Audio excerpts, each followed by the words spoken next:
you can see, my zucchini plant is out of control. The great thing about having your own zucchini plant is you have your own zucchinis. The bad thing is if you let a couple days go between checking your plants, you end up with something like this, which is just on the verge of being too big to use. And what do you do with a zucchini that's too big? The old standby is zucchini bread, which is great. I've got nothing against zucchini bread, but how about something a little bit different? Zucchini brownies. So the first thing I'm going to do is grate this zucchini. This zucchini will probably give us around 2.5, maybe close to 3 cups. Well, after grating the zucchini, we've got roughly 3 cups like I predicted. In addition to the zucchini, we have 2 cups of all-purpose flour, 1.5 cups of white sugar, 1/2 cup of milk, 1/2 cup of oil, 1/2 cup of cocoa powder, 1 teaspoon of salt, 2 teaspoons of vanilla, a teaspoon of baking soda, 1.5 teaspoons of baking soda, and 1/2 cup of walnuts. One quick thing about the milk. The recipe, when I originally found it online, it didn't call for any milk, and the batter turned out to be not a batter at all. It was just dry and sandy.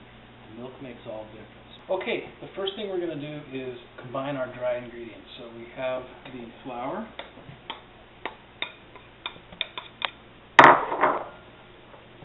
the cocoa powder,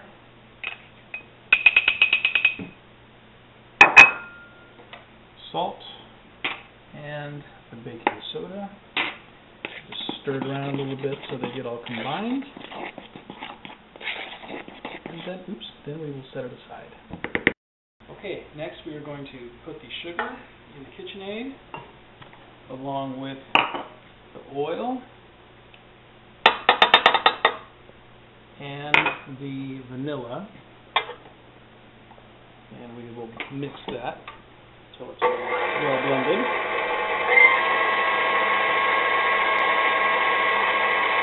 Let's go ahead and add the milk too.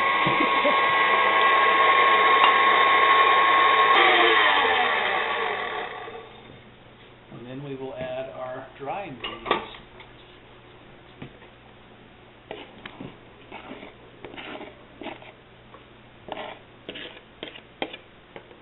And go ahead and give it a twirl. Okay, now we're going to add the zucchini. Okay, now you've noticed we've taken the pan off of the KitchenAid blender, and we're continuing to fold in the zucchini mixture with the rubber spatula. Okay, stir it around until it looks like a batter. Initially the batter still looked a little thick, but the zucchini added plenty of moisture to it so that it wasn't necessary to add any more liquid. Now we're going to add the walnuts.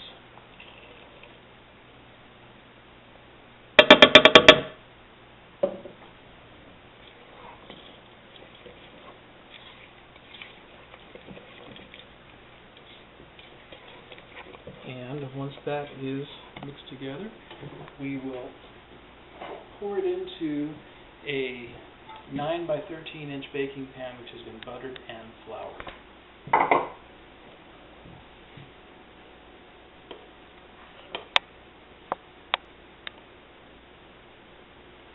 Okay. That's looking really nice.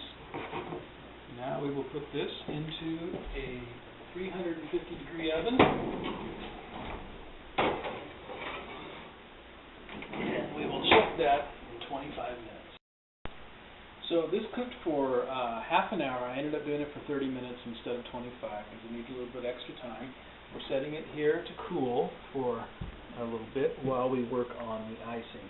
For the icing, we need cocoa powder, powdered sugar, vanilla, milk, and butter. So let's get started. We're going to start by melting the butter.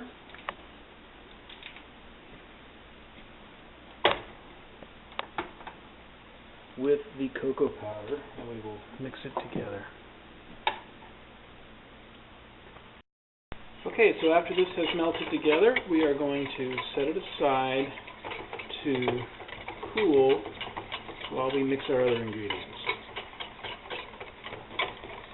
In a bowl, we are going to put our powdered sugar and our milk And we will whisk it together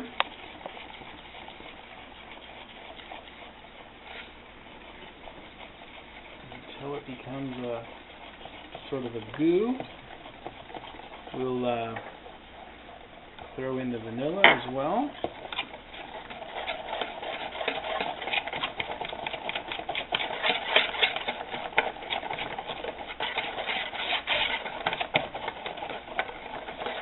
And then we will mix in the chocolate.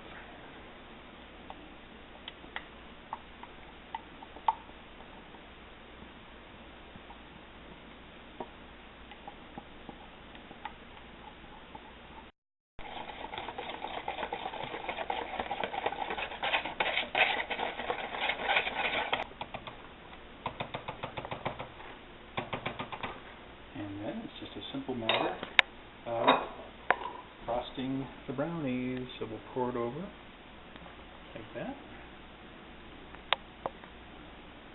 Okay.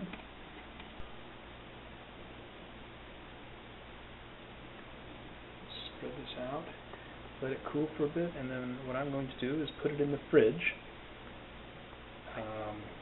because the icing gets really nice and fudge-like once it's cooled down, and it'll be ready to go for our little block party we're having tomorrow.